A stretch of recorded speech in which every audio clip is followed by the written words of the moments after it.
God is a physical being, and since he is, he must be someplace. It's been reported that he lives in Detroit. Really?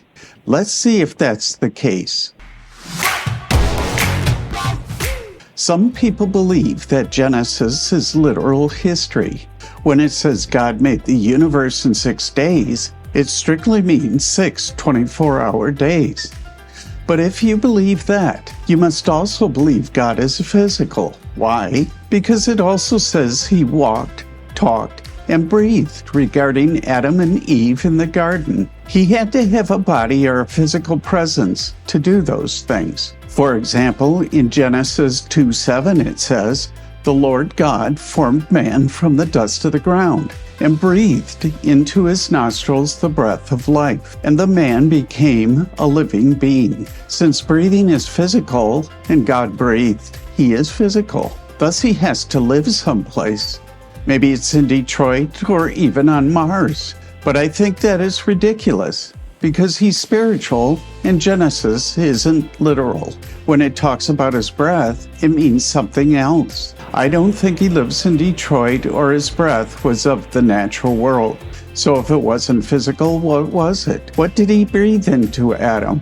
Most people interpret Genesis as God giving life to Adam. One minute he was a pile of dirt, and the next Adam was a living human. By living, I mean highly organized parts, moving, adapting, etc. Living in terms of what horses, frogs, and whales are. But I don't agree with that understanding of Genesis either. I don't believe God gave Adam physical life, but spiritual life. He gave Adam consciousness, self-awareness, or a soul. Before, Adam was a Homo sapiens, and after, he was a person. That is what it means to be made in God's image. You are a person with a conscious spiritual component. In the Bible, creation is depicted as originating from nothing through the Hebrew term bara.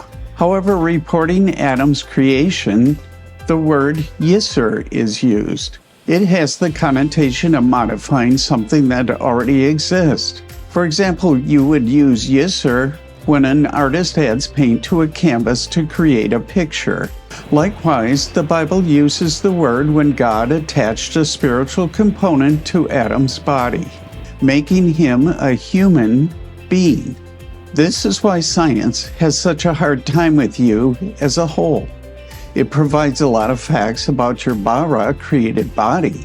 Scientists measure your temperature, image your brain, treat your diabetes, etc. But they can't help with the Yer or spiritual side of you. Since science only deals with the physical realm, it really only gets half the picture. Add to your personal care the pursuit of God. Try to know and appreciate him. The more you ponder your adoption into his family, the more you are filled with humility, thanks, and joy. This is medicine to treat your whole body and being.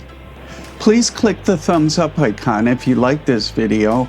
Also leave your comments and questions below. Until next time, remember, humility, thanks, and joy.